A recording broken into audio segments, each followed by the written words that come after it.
یہاں تک کہ عزیز مصر بھی فریفتہ ہوا۔ یوسف علیہ السلام فرماتے ہیں مجھے جب بھی کسی نے محبت کی نقصان پہنچائے، بچپن میں پھوپھی نے محبت کی چوری کی تہمت لگائی، والد صاحب نے محبت کی بھائیوں نے کنویں میں ڈالا، عزیز مصر نے محبت کی اس کی بیوی نے تہمت لگائی، جب بھی مجھ سے محبت کی گئی مجھے تکلیفیں پہنچائی گئی۔ آئے ہائے پٹسترگے پمنگل چدا باز ناستے او دے گر کڑے شجاعت پر او مڑ دل کڑدغا خنو ترلاندے او دا زیر کڑی حلاوت پل۔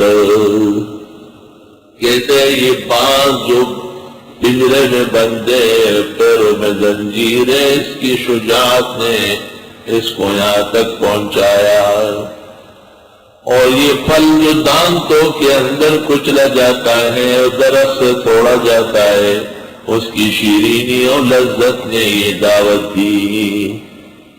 ہائے ہائے حضرت یوسف علیہ السلام کا واقعہ مکمل ہوا اور اللہ نے فرمایا لَقَدْ كَانَ فِي قَصَصِهِمْ عِبْرَةٌ لِأُولِي الْأَلْبَابِ، یقیناً ان کے بیان میں بڑی عبرت ہے عقل والوں کے لیے۔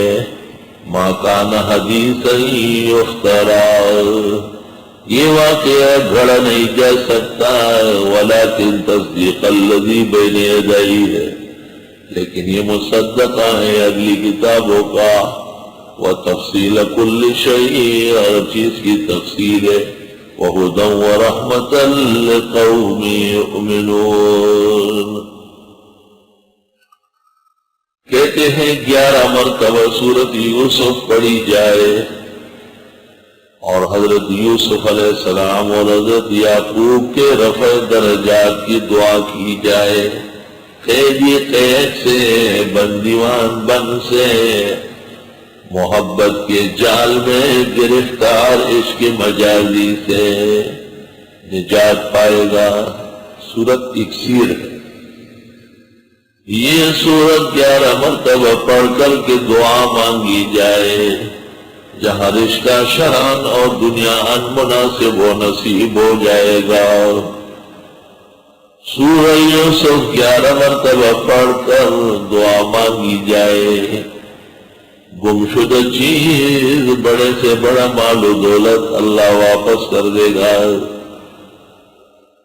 سورہ یوسف حالت حمل میں یاد کی جائے، حسین و جمیل لڑکا پیدا ہوگا۔ یاد کرنے کے 3 طریقے ہیں، روزانہ پڑھنا، اس کے معنی اور مطالب جاننا اور اس کو ضبط کرنا۔